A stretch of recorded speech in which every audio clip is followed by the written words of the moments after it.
രാഷ്ട്രീയമായിട്ട് രണ്ട് ചേരിയിൽ നിൽക്കുന്നവരാണ് താങ്കളും താങ്കളുടെ സഹോദര എ സമ്പത്തും. ഒരേ കോമ്പൗണ്ടിൽ അപ്പുറത്തിപ്പുറത്താണ് താമസിക്കുന്നത് അല്ലേ? അതെ. ചർച്ചകൾ നടക്കാറുണ്ടോ? ഞാൻ നല്ലൊരു ചോദ്യം.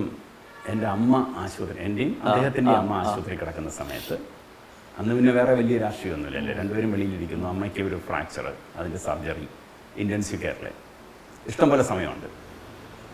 അപ്പോൾ ഞാൻ അന്ന് ഈ കാശ്മീർ വിഘടനവാദം, പട്ടാളം അവിടെ ഇറങ്ങുന്നു, നമ്മുടെ ആർമേഡ് വെഹിക്കിൾസിൽ പട്ടാളം പോകുന്നു, ഇവർ കല്ലെറിയുന്നു, പെട്രോൾ ബോംബ് എറിയുന്നു, ഇതൊക്കെ നടക്കുന്നുണ്ട്.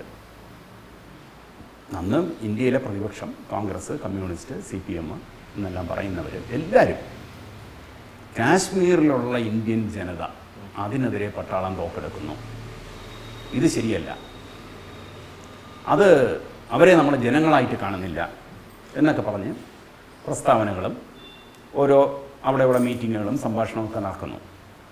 ഞാൻ ചോദിച്ചു, ചേട്ടാ ഒരു കാര്യം ഞാൻ ചോദിച്ചോട്ടെ, ഈ തിരുവനന്തപുരം പട്ടണത്തിൽ ഒരു സംഭവം നടന്നു പണ്ട്. അന്ന് ഇവിടെ ഒരു വർഗീയ കലാപം ഉണ്ടായി, നമ്മുടെ ചാലക്കമ്പോളം കത്തി, ഭയങ്കരമായ കൊള്ളയടി നടന്നു അതിൻ്റെ മറവിൽ. ഇത് കഴിഞ്ഞ് പട്ടാളത്തിനെ ഇറക്കേണ്ടി വന്നു, സമാധാന സമ്മേളനം നടത്തണം, വീണ്ടും ചാലക്കമ്പോളം തുറക്കണം, തിരുവനന്തപുരത്തിൽ മതസൗഹാർദ്ദം ഉണ്ടാക്കണം.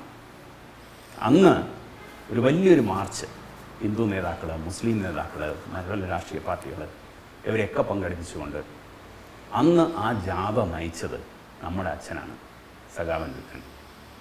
ചാലക്കമ്പോളത്തിൽ കൂടെ ഇതിനെല്ലാം കൊണ്ട് ഒരു സമാധാന ജാഥ നടത്തി. പോലീസ് പുറകെ വന്നു, ഫ്രണ്ടിൽ പോയില്ല. പോലീസ് പ്രൊട്ടക്ഷനിലോ കമാൻഡോ പ്രൊട്ടക്ഷനിലോ അല്ല പോയത്. നിങ്ങൾ കമ്മ്യൂണിസ്റ്റ് പാർട്ടിയുടെ പോളിറ്റ് ബ്യൂറോ മെമ്പർമാർ കാശ്മീരിൽ ഇതുപോലൊരു ജാഥ നടത്തണം, പട്ടാളം ഫ്രണ്ടിൽ പോവില്ല, പട്ടാളം പുറകെ വരും, നിങ്ങൾ സമാധാനമുണ്ടാക്കി പോകൂ, പട്ടാളം പുറകെ വന്നിട്ട് അതുവഴി പൊയ്ക്കോളും.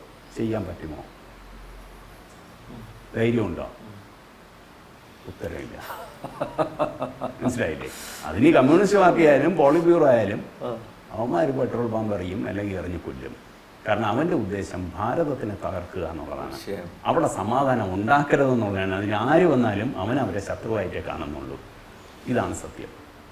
അപ്പം ഇത് മാത്രമേ എൻ്റെ ജീവിതത്തിൽ ഞാൻ അദ്ദേഹമായിട്ട് രാഷ്ട്രീയ ചർച്ച നടത്തിയിട്ടുള്ളൂ. ചർച്ചയായില്ല, അത് മോണോലോഗായിപ്പോയി. അല്ലാതെ ഞാൻ മെനക്കെടാറില്ല.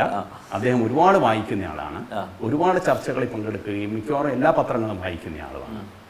അദ്ദേഹത്തിന് സ്വയം ബോധം ഉണ്ടാവട്ടെ. അത് എന്നാണോ അത് തിരുത്താൻ തയ്യാറുള്ളത്, അതിനുള്ള ധൈര്യം വരുന്നത് അന്ന് തിരുത്തട്ടെ എന്നേ ഞാൻ പറയൂ.